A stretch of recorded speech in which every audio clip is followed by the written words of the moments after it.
bulan sabit merah di Malaysia, giat berjasa untuk negara, tidak kira kaum dan agama, waktu aman atau bahaya. Di mana jua adanya sengsara, di sana ada kita. Di darat dan laut kita bersedia, walaupun diancam bahaya. Bulan sabit merah gerakkan sedunia, membantu semua yang menderita.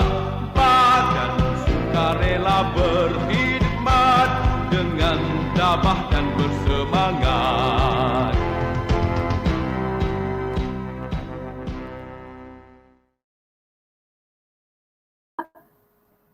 Selamat pagi, selamat petang dan salam sejahtera. It is me again, your host and moderator today, Dr. Vivian Hao, penolong pengarah latihan BSMM KL.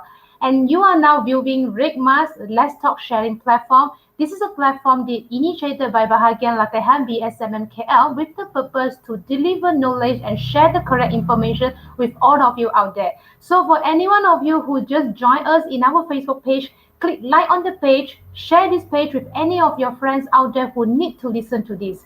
Now, during our first series talk, I received a few messages asking me about the red code, the QR code that display on the bottom right. So if you realize that is a QR code display on your bottom right, that is the Tabung Kemanusiaan initiated by BSMM KL. All you need to do is to take out your phone and then scan the QR code on the preferable e-wallet and donate to our Tabung.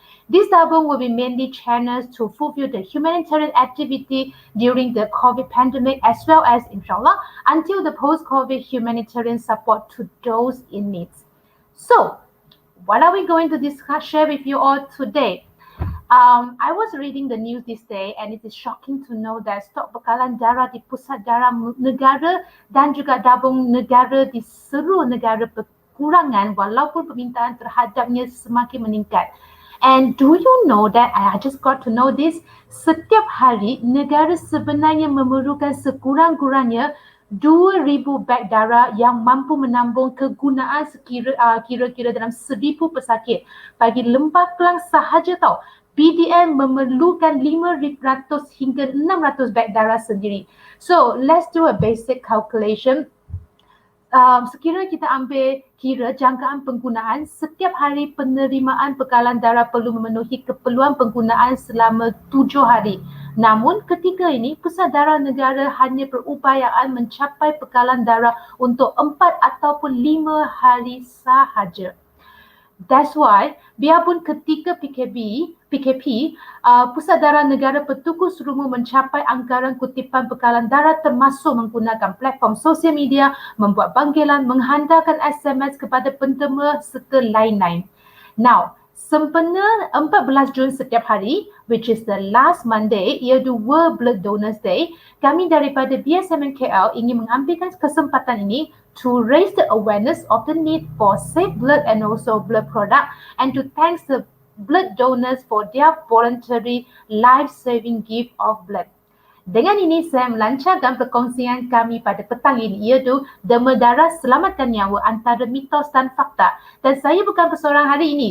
Bersama dengan saya hari ini adalah Mr. Iinan, pegawai derma darah BSMM KL, dan beliau juga merupakan jurulatih petauliah di BSMM KL yang banyak berkongsi tentang pertolongan di kalangan. Halo Mr. E. Halo Dr. Vivian. Noshifa. Halo Mr. E. Dan juga bersama dengan kami hari ini adalah Dr. Noshifa Abdullah, pegawai perubatan Pusat Darah Negara. Beliau telah berkhidmat di Pusat Darah Negara selama 3 tahun dan pengalaman beliau di BDM merupakan aset kepada sesi perkongsian kami pada petang ini. Selamat petang Dr. Noshifa. Selamat petang Dr. Selamat petang Dr. Vivian. Terima kasih semua. Terima kasih Dr. Mr. E dan Dr. Noshifa. Now, let's start with this. Mr. E, selaku kawal derma darah dari Bulan Sabit Merah Malaysia Kuala Lumpur, boleh tak Mr. E berkongsi pengalaman BSMN KL menganjurkan kempen derma darah sebelum PKP? Okey, saya sebagai pengurusi derma darah BSMN KL telah menjalankan So saya mungkin benar we lost Mr. E just now. Saya akan ulangkan soalan sekali lagi. Ya. Selaku Mr. E.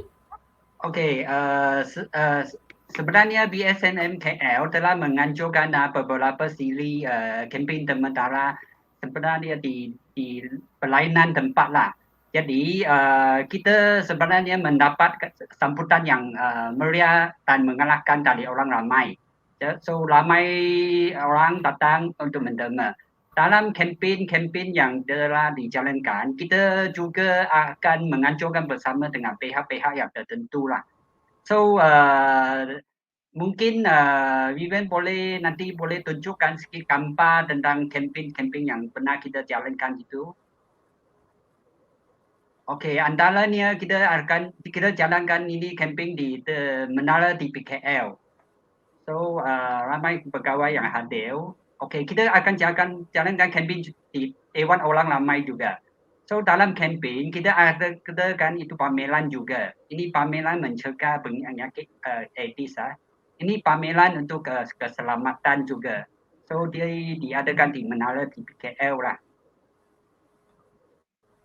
So ramai juga yang hadir kamu tengok. Ini dekat lobi ya. So katil-katil derma darah. So semua letak di lobi Menara di PKL. So antaranya ialah pengurusi BSM KL, Datuk Seri Dr. Haji Nordin juga hadir. Ini ialah demo yang kita lakukan untuk tunjuk kepada orang ramai macam mana lakukan CPR. So ini dijalankan di Dewan Orang Ramai Salaksau. So selain dari derma darah, orang boleh derma organ juga. So kita akan ada itu counter derma organ di masa kempen kita juga. So siapa yang minat boleh daftar. So antaranya kita akan tunjukkan macam mana lakukan CPR. So orang ramai dapat belajar cara yang betul untuk melakukan CPR.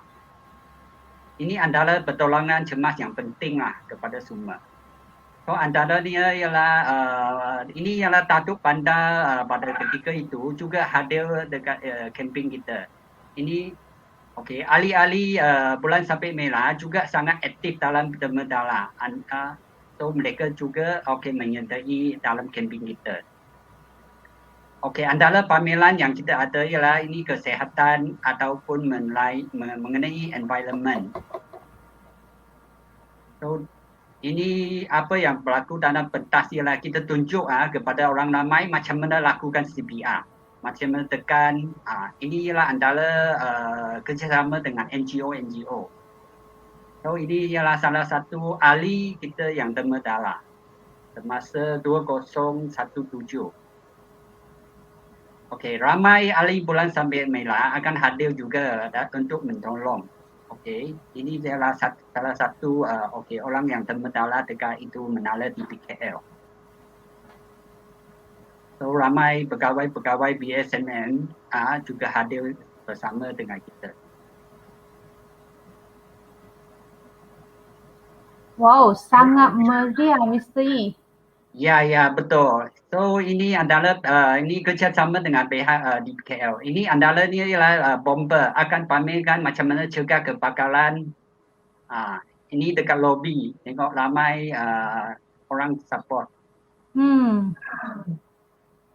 Okey, dalam kempen kita akan tunjukkan demo macam mana uruskan tercekik juga. So ini satu itu information yang berguna lah. Okey. Ini ialah derma kempen yang kita jalankan dekat itu Brandmore, dekat Kepong sana. Wow. Itu nampaknya sangat meriah Mr. E. Terima kasih kepada BSMN KL, especially daripada bahagian Mr. E yang pernah menjalankan dan men-advocate for the kempen derma darah selama ini. Tapi kan memandangkan negara kita tengah mengalami pandemik dan juga PKP lockdown, situasi kempen derma darah yang semeriah seperti yang dikongsikan oleh Mr. E nampaknya kemungkinan besarlah akan ambil jangka masa yang agak panjang untuk baik pulih. So Dr. Syifa, apakah prosedur bagi seseorang tu untuk keluar mendema darah semasa lockdown ini? Okay, terima kasih Dr. Vivian. Terima kasih juga BPSM KL kerana sudi menjemput PDN pada sesi Let's Talk kali ini. So untuk maklumat semua, perkhidmatan pendemaan darah ini adalah salah satu daripada perkhidmatan perlu ataupun essential service. So setiap hari memang akan pergi dekat luar ataupun kempen dema darah untuk memastikan pendemaan darah itu diteruskan. So kalau pendema darah yang ingin mendema darah ataupun hadir ke lokasi pendemaan darah, mereka perlu mengisi, boleh tengok kat infografik ni, so perlu mengisi slip temu janji pendemaan darah di website ataupun di laman social media kita. Dan sekiranya pendema tu ada buku merah ataupun kad pendemaan darah, mereka perlu membawa kad dan juga buku dema darah inilah untuk mendema darah sepanjang PKP ataupun PKPB dan sebagainya. So nampaknya maksudnya jarak tak sepatutnya lah menjadi satu alasan untuk kita kata macam kita tak bolehlah mendema darah, sebab selain daripada pusat dema darah, mungkin contohnya ada yang kata rumah saya jauh lah, tak boleh nak cross state lah, dan di manakah saya boleh dema darah sebenarnya selain daripada pusat darah negara? Okey, selain daripada pusat darah negara, kita ada lagi lokasi-lokasi lain untuk pendemaan darah. Kalau kita tengok kat sini, kutipan darah di pusat darah negara ni ada dua jenis. Satu, pusat pendemaan darah statik, satu lagi di unit bergerak ataupun mobile. So kalau untuk pusat pendemaan darah statik ataupun PDN di PDN sendiri, kita ada di Jalan Tun Razak satu, di Mid Valley satu, kemudian di Putrajaya Puspanita satu. So untuk kempen dema darah ataupun unit bergerak, yang ni boleh lihat di website kita www.pdn.gov.my. Boleh klik ke informasi dan tengok jadual kempen dema darah. Okay. Kalau untuk negeri lain, kita ada tabung darah di negeri masing-masing. So kalau di Semenanjung, boleh ada di hospital masing-masing lah tabung darah dia, mengikut negeri masing-masing. Yang ni contohnya untuk Malaysia memang memerlukan 2,000 darah sehari. So yang ni untuk lokasi pusat kutipan darah statik di Semenanjung. Kita tengok kat sini. Seterusnya kita ada di Sabah dan juga Sarawak. Ini lokasi tabung darah yang berada di hospital di Sabah dan Sarawak lah. So pendema darah kat sana boleh dema darah kat sana. Tak perlu nak rentas rezeki untuk dema darah, tak perlu. So boleh dema darah kat negeri masing-masing, dekat tabung darah masing-masing. So dengar tu tuan-tuan dan puan-puan di depan skrin, itu bukan jadi satu alasan sekali lagi untuk menyatakan saya kena pergi balai lah untuk minta surat lah, saya tak boleh rentas negeri lah. Sebenarnya kalau ikut map yang Dr. share tadi, di mana-mana anda berada, confirm boleh jumpa satu tempat untuk anda dema darah dalam 10 km radius. So that is no longer alasan untuk jadi macam saya tak boleh dema darah. Sebenarnya jarak tu bukan satu lagi alasan. Tapi kan ada juga saya dengar daripada orang, Dr. Syifa, yang kata saya pernah dijangkiti COVID. So adakah mereka yang pernah ataupun sedang dijangkiti COVID boleh dema darah? Okey. Sebenarnya lah kan, sebab sekarang ni pandemik COVID-19, kita dah hidup dengan COVID ni dah almost tahun lebih dah. So memang tak dinafikan, memang pendema pun ada yang belum kena, ada yang dah kena macam tu, ditanya balik, boleh tak dema darah masa kalau dah kena COVID-19 ni. So kalau bakal pendema yang memang dah disahkan ada jangkitan COVID-19, dia tidak boleh mendema darah sehingga 14 hari selepas dia sembuh sepenuhnya ataupun daripada tarikh terakhir dia negatif atau tidak bergejala. So maksudnya bukan semua yang ada COVID tu dia tak boleh dema darah, dia boleh dema darah tapi lepas 14 hari. Okay? Okay, 14 hari. Betul, 14 hari. So sama juga siapa yang ada close contact ke, yang tu pun kena tunggu 14 hari. Baru nak tanya, macam mana dengan kategori B, kategori C pula? Yes, kalau yang close contact, betul-betul memang ada close contact dengan orang yang positif COVID, dia kena tunggu 14 hari daripada tarikh dia last contact dengan orang tu. Kalau dia ada buat swab, kena negatif lah, bukan positif. Kalau positif dia jadi kategori A pula. Okay, so maksudnya tak kisahlah dia daripada kategori A, B ke C ke, janji niat tu dah ada, tunggu 14 hari, insyaAllah dia semua boleh dema darah. Janji dia dah memenuhi kriteria, betul? Betul tu. Ha, Betul tu, Vivian. doktor, you mesti tak sangka. Ini juga ada orang bagi tahu saya. Betul lah Vivian. Saya tak ada COVID. Rumah saya tekan. Tapi kan, saya baru nak ambil vaksin. So ada juga orang bagi tahu saya ni nak prepare badan saya kena cekas, kena sihat sebab saya nak terima vaksin. So berapa lama selepas vaksin diambil vaksin boleh demam darah? Okey. Ni soalan yang famous lah sekarang ni sebab kita dah start bagi vaksin Betul. sejak Mac tahun ni. So daripada yang fasa 1 untuk frontliner kita dah bagi kat public dah sekarang ni untuk vaksin.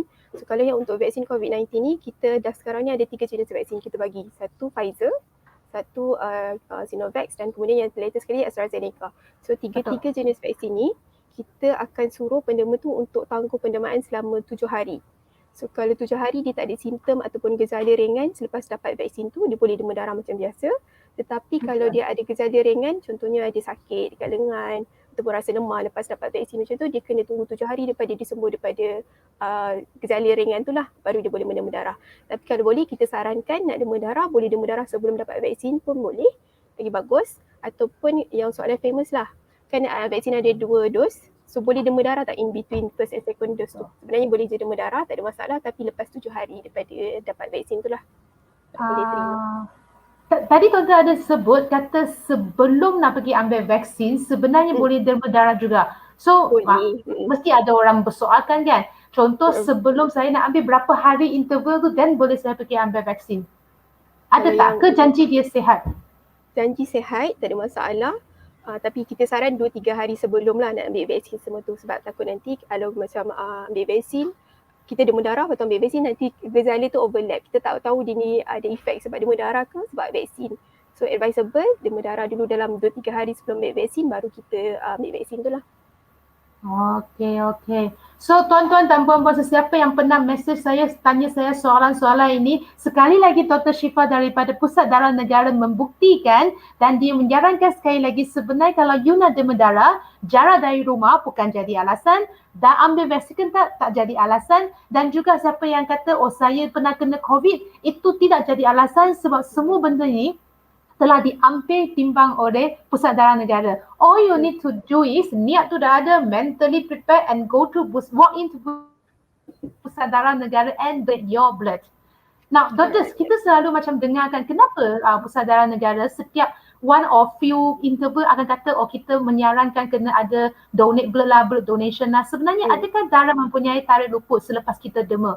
Dia tak boleh simpan lama ke? Kenapa kita kena selalu, especially kadang contoh waktu raya kan? Kan Chinese New Year ke raya kan ataupun Deepavali kita selalu akan kata dalam masuk macam waktu-waktu ni kita kena simpan banyak darah. Darah sebenarnya boleh simpan berapa lama ya? Okey. Kalau yang untuk macam selalu tengok dah kan, selalu macam kalau ada kita buat post ke apa, kita kekurangan darah ke apa, kita maklumkan darah jenis apa yang kita nak semua tu. So memang semua pun tahu kita biasanya akan minta darah ni bila kita tak cukup darah, biasanya masa bulan puasa. Nak raya macam tu memang stok darah kita memang akan rendah. Ni sebab ada kekangan belum puasa tu sendiri, ramai macam tak boleh nak hadir sebab berpuasa. And then kalau macam akhir tahun, cuti panjang macam tu pun kita akan punya stok tu akan nampak rendah sikit sebab ada orang start cuti panjang. Tapi sebab dah COVID ni kan kita nampak macam ada perubahan jugalah. So macam untuk yang awal-awal di masa PKP tu, kita punya stok memang kita memang ada efek lah, ada impact dia. Kita nampak rendah tu sebab kita hanya boleh demam darah dekat statik saja. Kita tak dibenarkan untuk buat kempen demam darah semua tu. So memang keperluan darah pun masih sama tapi kita punya maksudnya pembekalan darah kita tak banyak. So kita memang kena continuous untuk demam darah lah. Kalau kita tengok kat sini, kita punya tarikh luput boleh tengok kat sini. Kalau plasma dia punya jangka hayat selama 3 tahun. Kalau platelet jangka hayat dia selama 5 hari. Kalau tengok sel darah merah tu dia punya jangka hayat selama 35 hingga 42 hari. So memang tempoh dia lain-lain lah. Kita boleh tengok. So kalau memang kenapa kena demam darah selalu, so kita dekat sini kalau platelet tu dah 5 hari je dia dah expired. Dia dah luput dah. So kalau tak ada orang demam darah tak ada. Yes, that's why kena ada continuous untuk demam darah tu lah, Dr. Vivian. Okay. Dan sebenarnya berapa banyak darah yang akan diambil daripada seseorang? Contoh saya tinggi 165, saya berat, tak payah cakap lah. So saya BMI normal. Tapi berapa banyak darah seseorang yang boleh ambil? Adakah kira dia punya badan, kalau dia besar dia ambil banyak, kalau kurus ambil sikit? Dia ada macam kita akan masa nak dema darah tu ada kriteria dia. Untuk dema darah kena berat lebih daripada 45 kg. Itu yang penting lah, yang salah satu kriteria dema darah. So, kita tengok fakta kat sini. Darah ada 7 hingga 8% daripada berat badan seseorang tu. So seorang adult ni dia ada dalam 10 hingga 12 pint darah dalam badan dia. So bila kita dema, actually kita dema 1 pint je. So sikit je, 1 daripada 10, 1 daripada 12, macam tu je kita ambil. So kalau untuk pendemaan darah tu sendiri, kita ada isi padu ataupun beg. Untuk dema darah tu kita ada 2 jenis. Dia 350 yang paling kecil ataupun 450. Ini boleh tengok kat sini. Pendemaan darah, yang darah utuh tu biasanya kalau kita dema dekat kempen dema darah, kita pakai darah utuh. Kita ambil pendema tu darah utuh. So yang ni yang ada volume dia 350 ml ataupun 450 ml tergantung pada berat badan pendema darah. Dan kita tengok dia punya tekanan darah ataupun faktor-faktor lain masa dia mendema darah hari itulah. So, okay. Alright. So nak tentukan sama ada ambil 350 ataupun 450, dia tergantung kepada badan kita lah, berat badan kita. Betul.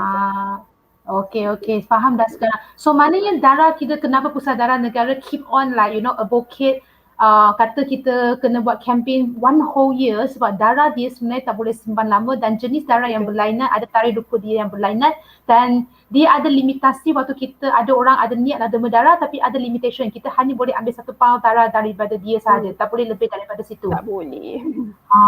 Okay. So, now kita ambil 1 je, tak boleh nak ambil 2 ke 3 memang tak boleh. Tak ada darah. Betul. Now I'm curious pula Mr. E. Mr. E, setahu saya awak dah jadi pekawal dema darah selama 7 tahun di Bulan Sabit Merah Malaysia Kuala Lumpur. Selama 5 tahun, 7 tahun ini, berapa beg darah yang sudah didapati dalam kempen dema darah yang dianjurkan oleh Bulan Sabit Merah Malaysia Kuala Lumpur? Okey, Bulan Sabit Merah Malaysia Kuala Lumpur telah menjalankan banyak siri kempen. Dalam 5 tahun yang lepas, kita telah mendapat 979 beg darah. Ini satu angka yang mengalahkan.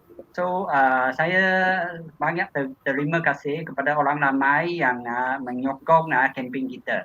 So lebih kurang 1,000 beg lah dalam 5 tahun yang lepas. Jadi sedikit sebanyak kita telah menolong Pusat Darah Negara. So saya di sini berharap orang ramai akan terus menyokong kempen-kempen yang kita jalankan nanti. Okay. Banyak juga sebenarnya selama 5 sampai 7 tahun sahaja banyak darah yang kita ambil, dan itu Mr. E hanya ambil kira Kuala Lumpur sahaja tau. Kita tak ambil kira lagi kalau keluar daripada lembaga mungkin lebih banyak. So you will never know. A little pound of your blood is actually does help. Now I see one of the interesting question daripada online. So saya nak jawab dulu lah, kalau Dr. Syifa boleh tolong jawabkan. Boleh ke breastfeed dema darah? Okey, untuk yang ibu yang tengah menyusukan badan ni, kita tidak sarankan untuk mendema darah kalau ibu tu sedang menyusu badan fully breastfeeding. So memang kita tak benarkan untuk dema darah. Yang ni sebab dia, kalau yang sumber zat besi bayi tu hanyalah daripada susu ibu. So that's why kita tak nak kurangkan yang sumber zat besi tu untuk baby. That's why yang ibu sedang menyusu badan yang fully breastfeed tu kita tak benarkan untuk mendema darah lah. Okay. So kepada puteri yang tanya soalan ini, niat awak dah ada dah. Walaupun anda dah boleh dema darah, tapi anda boleh suruh suami awak keluar untuk dema darah. Dia sama je sebenarnya. Awak dah boleh dema, you suruh husband awak pergi dema.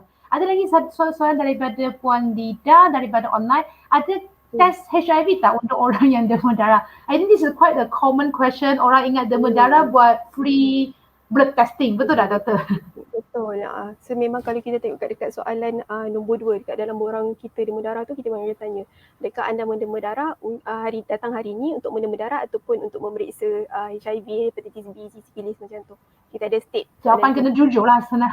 Jawapan kena jujur satu. Satu lagi kena pastikan lah sebenarnya kita tak menyediakan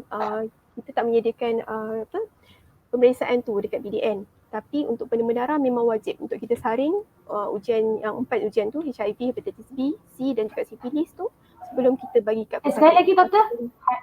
Maksudnya?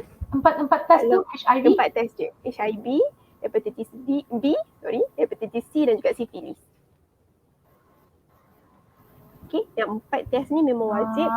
Semua tabung darah memang akan check, semua sebelum masuk penerimaan darah tu kena check, baru kita kalau lepas 4 test ni baru kita bagi kat pesakitnya darah. Kalau macam ada masalah dengan darah so andai kata kita memang tak bagi kita tak bagi darah tu kat pesakit, kita memang terus buang darah tu lah.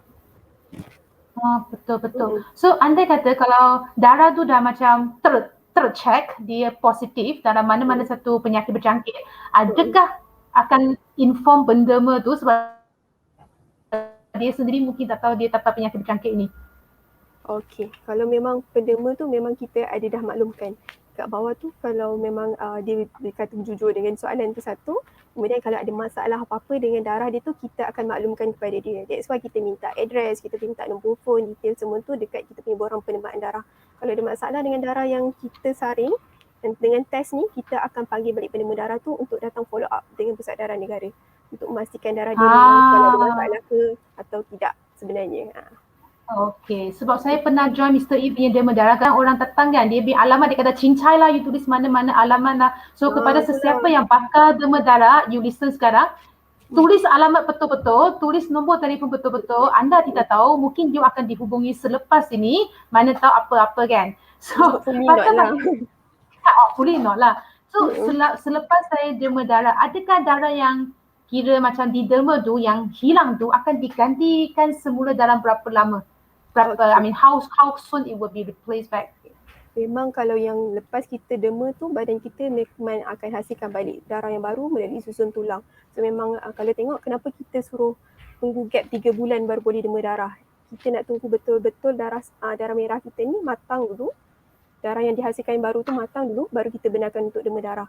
So that's why kena ada gap 3 bulan tu lah daripada tempoh last kita derma darah, tunggu 3 bulan baru boleh derma darah. Okay? Untuk yang penerimaan darah utuh tu. Dan doktor, you tengok dari slide ini kan, kadang-kadang kita akan terima dulu SMS lah, sekarang WhatsApp ke ataupun email ke ataupun Telegram, korang kata adik-adik ini perlukan, kadang orang kata adik-adik perlukan derma darah, sesiapa yang ada darah tu boleh tak macam inform, adakah info-info ni sebenarnya betul? Okey. Kalau yang sekarang ni kan kita hidup dengan media sosial, semua benda kat hujung jari semua tu kan. Senang je nak viralkan semua benda. So ada benda yang disampaikan tu betul, ada yang tak betul. So kita kena semak dulu yang maklumat yang diberikan tu betul atau tidak lah. Kadang kita akan curious macam, kalau sekarang adakah saya walk in darah saya terus boleh diguna ke tak? Kalau anda katalah info yang saya, WhatsApp yang saya terima tu betul, adakah darah yang saya terima tu sebenarnya terus boleh dipindah kepada pesakit? Dan adakah info itu betul sebenarnya? Kalau memang sangat memerlukan darah, kita dah ada memang senarai penerima darah kita, yang mana kalau ada yang penerima darah kita tu adalah penerima darah tu dah daripada golongan yang darah dia jarang ataupun rare blood. Kita dah ada senarai kita dah. So memang kita akan panggil donor yang berkenaan untuk datang derma darah, tak perlu macam ada direct transfusion macam tu, tak perlu. Kita ada yang fasa-fasa dia lah. Darah yang didermakan akan diproses dulu, baru macam kalau lepas saringan semua tu baru kita bagi kat pesakit untuk pastikan darah tu betul-betul selamat. So maksudnya WhatsApp tu semua salah lah? WhatsApp ke Facebook ke semua tak betul ke apa? Ada yang maybe betul, ada yang macam tak betul. Kita kena tengok dulu lah. Biasa kalau macam ada keluar satu viral post ke apa, kita akan confirm balik. Betul ke nak darah macam tu, kita akan confirm dengan tabung darah ataupun hospital yang berkenaan. Kita tak simply macam terus macam supply ke apa. Maksudnya ada yang macam kisah dah 2-3 tahun lepas diviralkan balik. Macam tu pun ada juga. So kita nak kena confirmkan balik lah maksudnya. So adakah kalau lain kali kami terima, saya boleh forward kepada PDM punya Facebook ke untuk sahkan info dulu? Kita kena sahkan info tu betul dulu. Kalau memang betul memang perlukan darah, kita akan live dengan pegawai perubatan yang bekerja di tabung darah tu. So bukan terus keluarga ke apa, kita go through yang berkenaan. Maksudnya dengan tabung darah macam tu. Kalau memang perlukan darah tu lah kepada pesakit. Okay. So lain kali siapa-siapa yang kenal saya jangan forward message ini kepada saya. Sebab saya dengar saranan daripada doktor, you forward ke saya akan terus forward kepada PDN punya Facebook untuk diorang sahkan. Contoh macam ni kan, kalau doktor tengok info-info kan macam berhati juga kan, macam kalau nak delete teruskan, mohon bantuan rakan ni, semua macam kita kena sahkan dulu lah info, betul? Yes, kita akan sahkan dulu. Kalau memang darah tu memang dia ganjil ataupun memang susah nak cari, memang dia akan ambil masa. Kita kena Okay, cari okay. pendema darah dulu. Pendema darah kita kena plan dia untuk datang ke tempat pendemaan darah. Dan proses lepas dema darah tu pun ada take time jugalah. Tapi kita akan cuba untuk dapatkan kita punya darah tu kepada pesakit tu. Kita tak simply macam abaikan kalau memang perlukan darah, kita akan cuba untuk dapatkan darah yang diperlukan. Kalau perlu untuk Tadi doktor ada sebut rare punya blood. Betul tak? Apa jenis blood yang kira rare? Kalau yang rare, yang biasanya kan kita sekarang yang macam ada yang research positif, ada yang research negatif. Kalau yang negatif tu actually dia dah kira darah rare juga lah, darah ganjil juga. Selain tu daripada yang ada, dia banyak jenis sebenarnya yang darah rare ni. Contohnya macam ada Bombay, ada JK3, dia banyak nama dia pun aneh-aneh jugalah sebenarnya. Okay. Memang darah yang ganjil tu. Tapi jangan risau, kita ada senarai pendema yang ada darah jenis ganjil ni untuk pesakit yang memerlukan. So jangan risau. Di satu negara lah, mana yang ada senarai penderma tu? Dekat PDN. Okay. So untuk netizen sekian, harap filterkanlah info-info yang tepat. Jangan simply share. Okay? Sebab you akan create certain chaos to people. People will never know that whether the info is valid or not. Selalu jadi macam tu lah kalau ada viral tu. So people dah panik-panik je. Dia datang ramai-ramai. Dengan bila keizinan perlu darah baru dema darah. Macam tu. So dengan keizinan Dr. Syifa, saya rasa lepas ni kalau you ada kemusykilan dengan segala WhatsApp yang awak terima, forward je kepada PDM punya Facebook. Biar dia orang yang tolong filterkan. Kita tengok balik. Boleh tak Dr.? Dengar tu. So untuk nak layani PDM punya official website adalah www.pdn.gov.my. Betul Doktor? Betul Dr. Vivian. Okay, bagus. Ada lagi satu soalan. Mungkin soalan ini sounds sikit macam bodoh, tapi saya pernah dengar lah daripada kalangan-kalangan, especially perempuan. Kata, tak nak lah babe, saya tak nak lah dema darah. Nanti boleh meningkatkan berat badan. Okay. Kita pernah dengar ada mitos-mitos macam Memang ni? selalu dengar mitos ni. So kalau dema darah je boleh tambah berat badan, dema darah je boleh tambah berat badan. So macam ni actually adalah mitos. Saya ulang balik, ni adalah mitos. So kalau dema darah dia tidak menambahkan berat badan kita unless kita punya sermata sendiri tu yang memang tiba-tiba hari tu memang banyak memang nak makan terus, memang possible akan tambah berat badan lah. Tapi kalau dema darah ni memang tak tambah berat badan. So in fact kalau dema darah ni kita sebenarnya bakar kalori kita keluarkan kalori ada dalam 650 kalori. Bila kita dema darah 1 pint tu kita akan keluarkan. Untuk tambah kalori bukan, sebab kita dema darah kita keluarkan kalori itu sekali.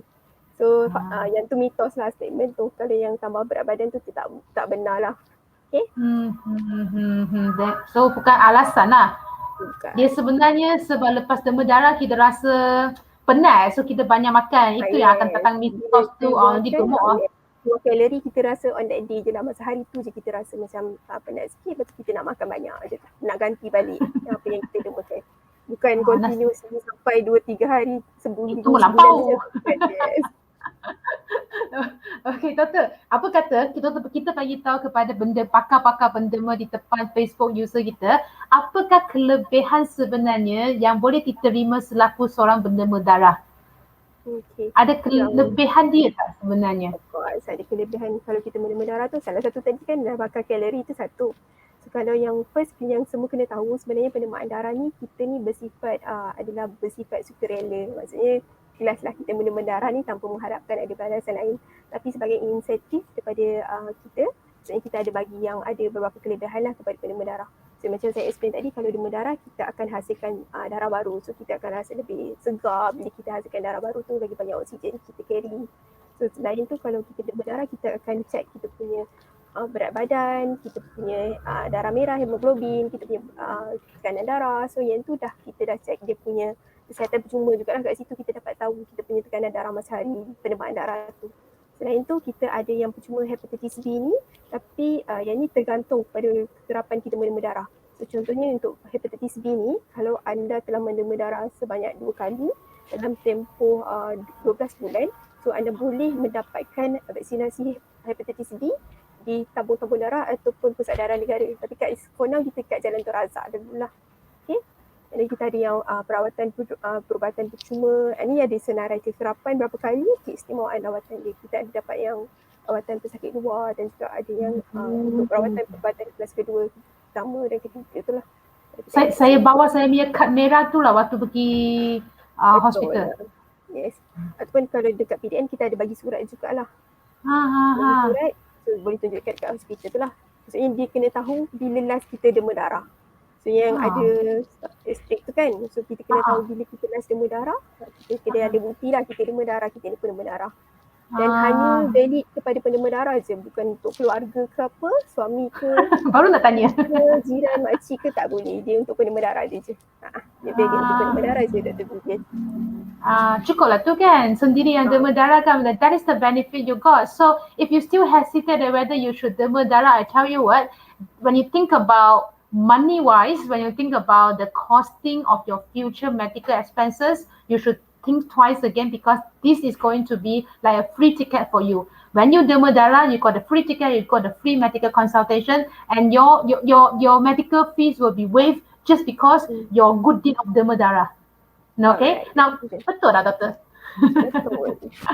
Ada soalan daripada Facebook. Saya rasa saya nak jawab dulu. Ada yang daripada Christopher. Dia tanya, can a hypertension person donate their blood? Hypertension yang ada makan ubat contohnya. So saya ada dua situasi, satu hypertension yang tengah makan ubat. Adakah dia boleh dema darah? Yang untuk hypertension ni, macam saya cakap tadi, kalau kita nak dema darah, kita akan periksa tekanan darah. So maksudnya masa hari penemaan darah tu, dia punya tekanan darah tu kena ada dalam range yang dibenarkan untuk menema darah, baru boleh dia menema darah pada hari tu. Tapi kalau pesakit hypertension ni sendiri, kalau dia memang dah ada diberikan ubat untuk kawalkan darah tinggi ni, masalah darah tinggi ni, kita akan tanya lebih lanjut dia makan ubat apa. So lagi bagus kalau masa hari penemaan tu ataupun sebelum dema darah tu boleh tanya dulu dah, ubat ini boleh dema darah ke tidak. So ada, kalau untuk tekanan darah tinggi ni, hypertension, they can actually allow when you only take one antihypertensive, one medication only. Tapi Berapa gram tu? Tak kisah dia berapa. Cuma dia tak boleh daripada golongan ACE inhibitor. Contohnya macam peridofil, captopril, yang tu tak boleh dema darah sebab ada masalah dengan keselamatan darah nanti. Selain daripada yang ACE inhibitor tu, kalau dia ambil satu jenis sahaja, dia boleh dema darah. Macam biasa, kalau dia tak ada penyakit lain ataupun masalah contohnya hypertension dengan DM, yang tu combine dah. Dia ada makan ubat dua-dua, dia dah tak boleh dema darah. Sebab dia dah ada masalah metabolik dia sendiri. Nanti bahaya kat pendema darah tu juga. That's why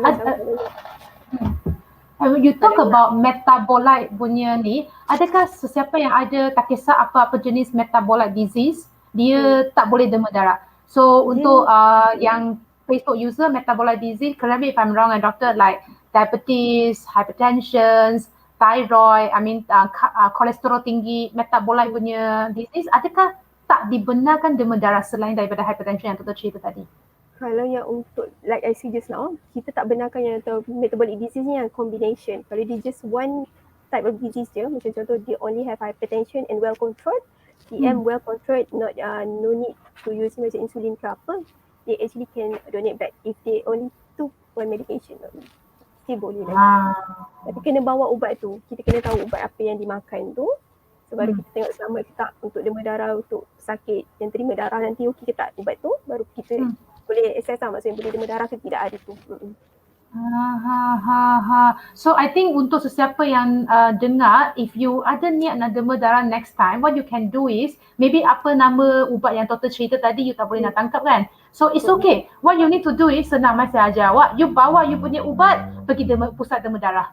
And you bagi tanya sebab di situ adalah doktor macam Dr. Noshifa yang diorang memang berkualifai tanpa pengalaman. Diorang akan bagi tahu awak sama ada awak dalam situasi yang fit and healthy untuk dema darah. So bring along your medical card, bring along your ubat sepapan ke dua papan ke whatever it is. They are the person who are well trained and professional and credential enough to tell you whether you are fit to donate your blood. Betul. And satu lagi soalan. Doktor, soalan ni untuk doktor juga. Apa beza dema darah dengan pekam? Mana lagi lagi bagus doktor? Mana lagi bagus? Okay. Ya, betul doktor. Ni memang selalu kita dapat soalan ni lah, apa beza bekam dengan dema darah. Kalau bekam actually cupping dia macam yang ada bloodletting lah yang keluarkan darah tu So kalau yang bekam ni kita untuk diri sendiri kita je, yang maksudnya kita keluarkan darah, kita expect itu darah kotor kan, kita rasa badan ringan macam tu. Kalau dema darah ni kita bagi kat darah kita kat orang. So kita selamatkan nyawa orang. Macam tu. So satu one way lah, satu two way. Yeah, satu throw away, satu bagi kat orang. Yang give away tu who need. Okay, lagi bagus macam tu. So, kalau yang bekam ni just information. Kalau dia memang ada buat bekam macam tu, dia perlu tunggu 6 bulan baru dia boleh demam darah. Dia buat bekam, have to wait for another 6 months. Baru lepas tu baru boleh demam darah. Because ada macam proses tu, kita takut apa-apa atas faktor keselamatan darah, they have to wait for 6 months lah untuk make sure tak ada infection ke apa ke, baru dia boleh demam darah. 6 months. Okay. I think doktor, we berjaya tangkap one of the potential donors di sini. Dia tanya di Facebook, I think this is the potential donors. Cuma dia ada ni. Dia kata kalau kad merah dia hilang, di mana saya boleh dapatkan semula rekod lama saya? This will be definitely a potential donors, doktor. Okay, kalau kad merah hilang ni maksudnya pernah demam darah, cuma macam hilang lah kad dia tu kan. So, kalau kad merah ataupun buku demam darah ni hilang, boleh pergi dekat yang tempat tabung darah ataupun kalau kat PDN boleh pergi kat Pusat Darah Negara lah yang statik tu untuk trace balik rekod yang sebelum ni. Tapi kalau PDN kita hanya ada rekod dengan PDN saja. Maksudnya contohnya kalau ada demam darah dekat private ke ataupun dekat hospital lain kita tak ada. Kita ada dengan kalau ada pendemaan dengan Pusat Darah Negara, kita ada yang Pusat Tabungan Darah. Pusat Darah Negara sajalah. Tapi boleh pergi dekat yang tempat anda demam darah sebelum ni, so trace balik yang rekod anda tu boleh dapatkan. Bawa IC lah kan? Yes, betul. Yang penting bawa IC. Mana-mana tu bawa IC. Kita nak trace betul ke tak tu. So, tuan-tuan dan puan-puan di depan Facebook, saya tak tahu dah apa lagi ulasan yang anda risau untuk demam darah. Segalanya sudah dijelaskan oleh Dr. Syifa dengan jelas. Nak demam darah, I was saying that kalau anda boleh demam darah adalah satu blessing.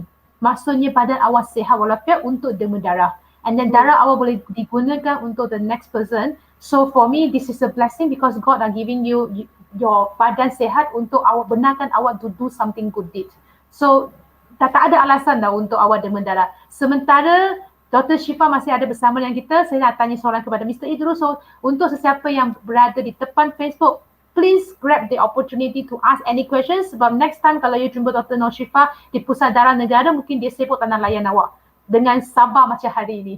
So think of the question and leave your comments and anything at Facebook. Mr. E, nampaknya kelebihan demam darah memang banyak dan kita dah cerita dengan Dr. Nur Syifa dan selama Mr. E mengadakan kempen demam darah, apakah pandangan ataupun pengalaman yang Mr. E pernah adakan dan strategi apa yang digunakan dalam menjalankan kempen demam darah untuk menarik perhatian orang selain info-info yang kita kongsi tadi? Ya, di BSMM KL memang kita selalu menjalankan kempen yang matlamat yang utama kita harap lebih ramai orang datang menjadi pendema. So strategi yang kita pakai, yang pertama kita cuma adakan kempen di tempat-tempat yang berbeza. Bukan tumpu pada satu tempat saja. So di tempat-tempat yang berbeza, so orang yang di kawasan itu boleh support kita punya kempen. Jadi kempen itu akan maklumat akan sebar kepada lebih luas lah. Yang kedua, kita akan mengadakan macam pameran, demo atau ceramah dekat kempen kita. So pameran, demo dan itu ceramah dia sentiasa dalam topik yang tertentu seperti yang kesihatan, dalam kesihatan mengenai macam mana diet, atau cegah itu nyamuk etis atau mengenai keselamatan. Keselamatan macam mana nak cegah kebakaran atau demo pertolongan cemas macam mana handle itu CPR atau urus itu terkait. So antara ini perkara-perkara yang tambahan yang kita masuk dalam kempen kita. So akan menjadi lebih ramai orang datang. Jadi selain dari demam darah, dia boleh dapat maklumat-maklumat yang berguna seperti dalam pameran, demo dan ceramah kita. Yang ketiga, strategi yang ketiga, kita akan sediakan goodie bag lah kepada mereka yang berjaya mendemam darah. Dalam goodie bag itu, biasanya kita letak barang-barang yang berguna kepada orang ramai. Seperti itu mask, hand sanitizer atau itu voucher, makanan sikit macam tu supaya kita akan tarik lebih ramai orang datang. Tujuan kita ialah capai itu pendema yang lebih ramai lah. Itu strategi kita. Pandai BSMM KL. Bukan setakat buat demam darah saja. So I think in that sense, meaning to say, any one of you who are in front of the Facebook, if next time you wanted to sokong demam darah in another way, meaning to say, if we have held any campaign demam darah, what you can do is you can join together. We could collaborate for any of the potential info sharing and whatnot during campaign demam darah. Betul tak, Mr. E? Ya, betul. So harap lebih ramai orang akan sokong nanti. Betul. Terima kasih Mr. E. Back to Doctor. Doctor, I think this is one of the questions that concerns. So I will cue again. This is a question from Facebook. So just now Doctor mentioned 90 days for the next donation, and this is Christopher is the one who asking about the for next donation. Sorry, but I was told that it's every 60 days from now. So dia minta clarify 90 hari ke 60 hari untuk next donation? As I said just now, we state as 3 months lah. So means macam kalau tu roughly about 90 days lah kan. So kalau ada sometimes yang kita benarkan ada yang kalau memang perlukan darah, kita benarkan untuk pesakit tu. Tapi kita hanya benarkan bila perlukan darah tu. Maksudnya yang darah rare ke macam tu, kita baru benarkan macam tu. Tapi kalau untuk pendema darah yang biasa, kita akan suruh tunggu 3 bulan juga. Sebab apa? Sebab kalau demam darah sebelum 3 bulan ni, nanti in the future, donor tu punya HP dia akan drop. Akan ada depletion of HB. So in the future, makin lama makin rendah. So at a certain time, dia tak boleh demam darah sebab HB dia tak sampai pun yang kita nak level HB dia 13.5 contohnya lelaki. Jadi memang ada yang macam demam darah before 3 months tu, ada. Tapi kita benarkan yang lebih 3 bulan tu lagi bagus. That's why macam kita standardize 3 bulan lagi bagus, darah tu lagi mature, darah merah lagi mature, lagi matang macam tu. And in the future dia boleh still demam darah jadi regular demam darah. So kalau demam darah 3 bulan lagi okey daripada before 3 months lah actually. Sebab nanti in the future ada depletion of hemoglobin tu. Hemoglobin kita makin rendah macam tu, dah tak boleh demam darah pula. Nanti lagi rugi lah. So better follow yang 3 bulan tu untuk demam darah lagi okey. Okay. So I think that is quite clear enough, the difference between 90 days and the 60 days. Doctor, before we end the sessions, do you have any last words like suggestion and recommendation that you wanted to bagi tahu yang ramai-ramai? So pesanan Pusat Darah Negara teruskan menjadi pendema darah yang konsisten. Demam darah kerap every 3 months macam tu, kita perlukan darah tak kisah pandemik ke, PKP ke, PKPB ke, MCO tak MCO, still kita nak kena ada darah tu. So teruskan pendema darah, kita nak tolong orang. Satu beg darah kita dapat selamatkan 3 nyawa. So jadilah pendema darah. Okay? Terima kasih. Terima kasih Dr. Shifa. Mr. E, as pegawai demam darah, do you have any saranan bagi menyokong demam darah sepanjang PKP ini? Okey, memang kami akan teruskan menjalankan itu kempen sebagaimana yang didapat pada misi bulan sampai merah KL ialah menunaikan tanggungjawab masyarakat lah. So sementara ini kita belum tetapkan itu kempen lagi, tapi masa dan tempat akan diaturkan mengikut itu jadual BSMM KL lah. So saya di sini harap ramai orang akan tampil ke hadapan untuk support kita dan buat pendermaan lah. Ini saya rasa saya ada dapat maklumat dari BDN juga sebab bilangan orang Malaysia yang betul-betul demam darah saya rasa masih rendah lah. Percentage dia saya rasa tak sampai 2-3% saja dari population. Itu pasal jadi saya galakkan ramai orang akan datang kepada kempen untuk demam darah. Sebenarnya itu BSMM tak ada apa-apa kempen. Jadi saya galakkan orang pergi itu penerimaan darah statistik lah di itu HQ ataupun di Mid Valley ataupun di Putrajaya. So I akan ingatkan semua mau demam darah kena ikut prosedur yang tadi Dr. Shifa cakap. Itu prosedur dia macam mana nak kena ikutlah untuk buat pendermaan. Itu saranan saya lah. Thank you. Terima kasih Mr. E, terima kasih Dr. Shifa. Thank you, both of you, for sharing your thought. I think people who knows me that know that I was having a traumatized surgery before, and saya adalah antara penerima darah. And I'm so glad that because of your blood, my family are safe. I am safe, and then my family tak adalah traumatized disebabkan penderita demam darah kepada saya. So I wanted to grab this opportunity to thank all of you out there as well. Now, saya yakin dan percaya mereka yang sorry, saya teringat balik traumatized tu. So untuk sesiapa yang dengar Facebook section ni, kalau boleh jangan lupa, you need to do 2 things before you end this session. First one is please follow Facebook Pusat Darah Negara because they will have on and off a lot of things that will update from that. So Facebook Pusat Darah Negara seperti yang kita letak di skrin depan kita, dan juga kalau boleh awak boleh melayari kepada www.ptn.gov.my. Di situ kalau awak ada segala kemusykilan ke apa, you boleh tanya terus kepada dia. So kalau you kebetulan ada phone di depan awak, kalau ada phone, please type Pusat Darah Negara Kementerian Kesihatan Malaysia dan juga klik the like. Betul tak, Doktor? Betul. Betul Dr. Vivian. Saya nak tambah satu. Esok actually kita ada sambutan Hari Penderma Darah secara virtual. Yang ni dekat peringkat kebangsaan lah, maksudnya peringkat nasional. Dia akan diadakan di Sarawak. Tetapi kita secara visual. Nanti boleh follow Facebook Blood Bank Hospital Umum Sarawak. Sebab kita ada sambutan, kita ada acara-acara sempena dengan Hari Penderma Darah Sedunia ni lah. So, nanti boleh tengok dekat sana. I am in. Pukul berapa, Doktor? Yang tu start daripada pagi dia punya schedule. So, macam dari yes. Banyak acara dia lah, dia atur cara semua tu.